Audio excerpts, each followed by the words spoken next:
হাওড়ায় ত্রিকোণ প্রেমের জের, হাওড়ায় খুন কিশোর। হাওড়ার লিলুয়ায় বামুনগাছি এলাকার এই ঘটনা। কিশোরের হাতে খুন আরেক কিশোর, বাঁশ দিয়ে পিটিয়ে খুন। অভিযুক্তকে আটক করা হয়েছে। আর এই জায়গা থেকে প্রশ্ন, কি কারণে খুন? এর পিছনে কি ত্রিকোণ প্রেম রয়েছে? এই প্রশ্নই সামনে আসছে।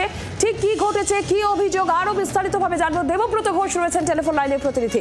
দেবব্রত, এক কিশোরের হাতে খুন অপর কিশোর, ঠিক কি জানা যাচ্ছে? পুলিশ কি বলছে? দেখো, যেটুকু জানা যাচ্ছে যে লিলুয়ার জগদীশপুরের বাসিন্দা এক কিশোরের সাথে তারই প্রতিবেশী এক কিশোরীর ভালোবাসার সম্পর্ক হয় বছর খানেক আগে। কিন্তু ওই কিশোরীর সাথে এর আগে গোলাবাড়ি থানার এক কিশোরের সম্পর্ক ছিল এবং এই নতুন সম্পর্ক কোনোভাবেই সেই কিশোর মেনে নিতে পারেনি। এই নিয়ে সম্পর্কের টানাপোড়েন হয় এবং দুই কিশোরের মধ্যে বচসা চলছিল। গত পরশু বামুনগাছি রেল ব্রিজের কাছে একটি ফাঁকা জায়গায় ওই কিশোরকে ডেকে পাঠানো হয়। তারপর গোলাবাড়ি থানার এলাকার ওই কিশোর তার দলবল নিয়ে এসে তার উপর অন্যের ওপর চড়া হয়, তাকে বাঁশ দিয়ে বেধড়ক মারধর করা হয়।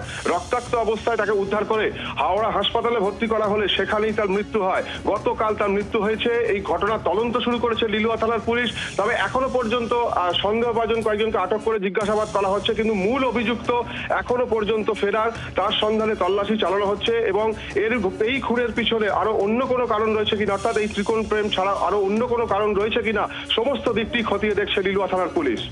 দেবব্রত, ধন্যবাদ।